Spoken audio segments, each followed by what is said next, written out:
माझं नाव मोहिनी मकरंद लिमये, बदलापूर येथून बोलते आहे. मी सावरकर अभिनव स्पर्धा याकरिता वीर सावरकर लिखित संगीत उत्तर क्रिया या नाटकातील प्रवेश वाचन मी करणार आहे. अंक पहिला. माधवराव. पहारेकरी, दरवाजाबाहेर गलका कसला होत आहे? पहारेकरी. काही विशेष नाही सरकार. एक वेळी आज 4-5 दिवस येऊन भिक्षा घातली तरी न घेता आत घुसण्यासाठी त्रागा करते आहे. येती जाती पोरेटोरे तिची गंमत करून हसत खिदळत असतात, इतकेच काय ते. माधवराव. भिक्षा घातली तरी न घेता वाड्यात घुसू पाहते. काय ती म्हणते तरी काय? पहारेकरी. खुळीच ती सरकार. तिचे बरळणे ते बरळणेच. ती म्हणते ह्या शनिवारवाड्याचा धनी कोण, तो मला हवा आहे. देवाने स्वप्नात येऊन मला सांगितले की त्याची एकदा चांगली कान उघाडणी कर म्हणून. असे विचारते, हसते, रडते, खिदळते.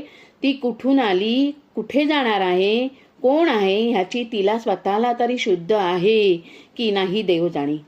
पण रंग भाषा ह्यावरून दिसते आहे कोण्या चांगल्या घराण्यातली बाई. माधवराव. बोलवा तिला आत. ती तिची वेडी गंमत पाहण्याची आम्हालाही एक वेडीच लहर आली आहे. माधवराव. बाई, तुम्हाला काय हवे आहे? वेडी. तू. अरे मला तूच हवायस. जसा मला स्वप्नात दिसलास ना तसाच, अगदी तसाच.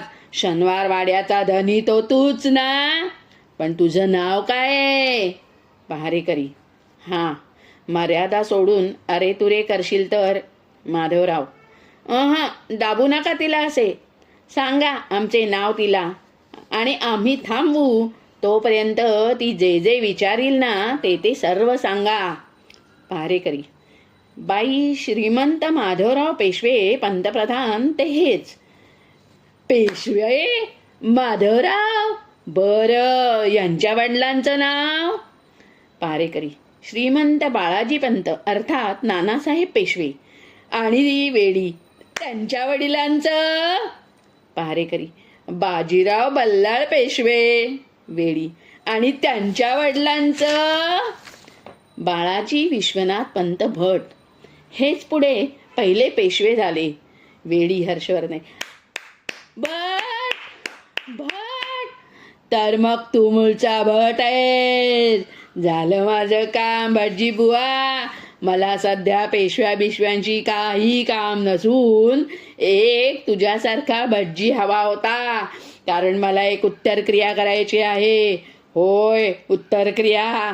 आणि त्यासाठी भट हवा होता. तो भट तूच. माधवराव. कोणाची उत्तर क्रिया करायची आहे तुम्हाला? नीट शांत होऊन बोला. वेडी. कोणाची उत्तर क्रिया म्हणून सांगू तुला? अरे शनिवार वाड्याचा जो धनी आहे तोच भट बोलाव आणि आमची उत्तर क्रिया कर, तरच आमच्या अंतराळात तळमळणाऱ्या अतृप्त जीवांना उत्तम गती मिळेल. असे पानपती पडलेले सहस्रवधी अतृप्त वीरात्मे माझ्या स्वप्नात येऊन ओरडत असतात. ते बघ माझे पतिराज, तो बघ माझा तनय, झुंजत पडले बघ रणात. ती बघ माझी मुलगी. अगं बाई ग बाई, घायाळ केली, रक्तबंबाळ केली ना रे त्या राक्षसांनी.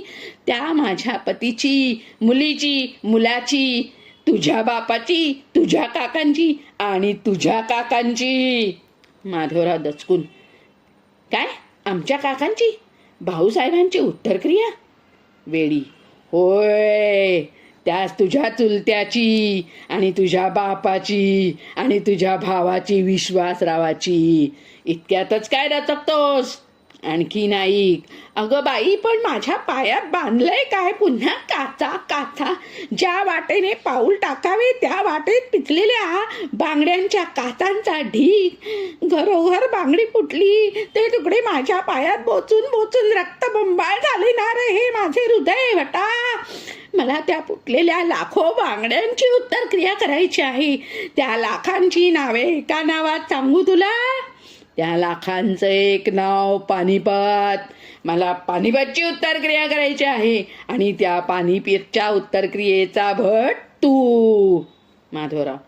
बाई, तू कोण, कुठली वेडी आहेस की शहाणी आहेस ते काही कळत नाही. पण जर तू खरोखर वेडी असशील तर तुझे हे वेळ ह्या आमच्या पेशवाईतील सगळ्या शहाण्यांच्या शहाणपणाहून अधिक शहाणे आहे यात शंका नाही. निदान ज्या राज्यबुडाऊ वेडाने आमच्या दादासाहेबांना आणि सखाराम बापूंना आजकाल पछाडले आहे त्या वेडापेक्षा जर हे तुझे पानपतच्या उत्तरक्रियेचे वेड त्यांना पछाडेल ना तर किती बरे होईल. पण त्यांनी आज पुण्यातच पानपत माजवलंय. बाई, पानपत झालं त्या दिवसापासून मलाही तुझ्या याच वेळाने पछाडले आहे. पण काय करू, ह्या शहाण्यांच्या वेळाची बेडी माझ्या पायात ठोकलेली आहे. मी आजवर पंगू होऊन पडलोय. पण आता मी ती बेडी तोडणार आहे. आता माझे मी सर्व पाहून घेतो. तू निश्चिंत राहा. ती पानपतची उत्तरक्रिया मी करतो. तू जा आणि आपल्या नातेवाईकांची उत्तरक्रिया तेवढी यथाशक्ती कर जा. तुला काय हवे ते साहित्य दर्भा सुद्धा हे आमचे कोठीवाले पुरवतील. वेडी. दर्भ? वेड्या, मला दर्भ नकोत, दळभार हवे, दळभार. एकेका व्यक्तीच्या उत्तरक्रियेला दर्भ पुरतात, पण एखाद्या पानपतच्या उत्तरक्रियेत दळभार लागतात, दळभार. दर्भ नव्हे. आमच्या भटजी बुवांना अजून उत्तरक्रियेचा अर्थच कळला नाहीये. अरे पहारेकरी, ते दिल्ली पानपत पुण्याच्या कोणत्या दिशेला आहे रे? पहारेकरी. उत्तरेला. वेळी.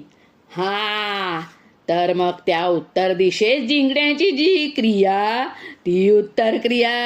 आणि राक्षसांच्या हातून उत्तर जिंकून घेताना जे पानपती रणी झुंजले, जे जे रणी पडले, त्यांचं अपुरं राहिलेलं ते कार्य, ती क्रिया म्हणजे उत्तर क्रिया, पानपतची उत्तर क्रिया.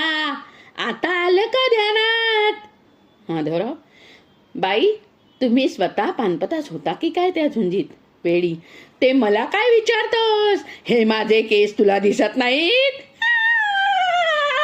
पिशाच, पिशाच.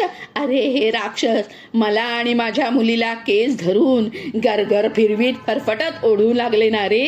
हे रक्ताळ डाग, हा ठणका, हे तुटलेले तुटलेले राकटलेले विस्कटलेले केस, यांना विचार मी कुठे होते ते. उत्तर क्रियेस तू वडजी मिळाला. पण थांब बटा थांब. आधी उत्तर क्रियेचे साहित्य तर जुळलेलं यायला पाहिजे ना. यास्तव वाजवा, आधी रणढोल वाजवा. फुंका, आधी रणशिंगे फुंका. चेंदा, चेंदा, आधी त्या पिशाच्यांना चेंदा. हा नजीब, हा सादुल्ला, हा हफीज, हा बंगश, आधी यांची हाडके मला द्या. त्या समिधा, ती आग आणि तू भट, आणि मग कर ती उत्तर क्रिया. वा, शेवटी बेत तर ठीक जमलाय. वेड्या, वेड्याचा आनंद किती अपरंपार असतो, सहनही होत नाही तो मला आता. साऱ्या पुण्यात, साऱ्या महाराष्ट्रात अशी नाचत फिरल्या वाचून या वेडगळा आनंदाच्या कळा कसल्या थांबतायत. सोनपत पानपत तुमची आमची गेली पत. सोनपत पानपत तुमची आमची गेली पत. पातशहा हिंदूपत घ्या घ्या सूड. पातशहा हिंदूपत घ्या घ्या सूड. सापविंच मुंगूसपाल, मराठ्यांनो करावार, मोंगलांची तोला घाल. दिल्लीच्या बादशाहीचा पाडा रणी धूल. दिल्लीच्या बादशाहीचा पाडा रणी धूड. मग उत्तर क्रिया आधी भाऊंचा सूड. मग उत्तर क्रिया आधी भाऊंचा सूड. सोनपत पानपत तुमची आमची गेली पत, सोनपत पानपत तुमची आमची गेली पत.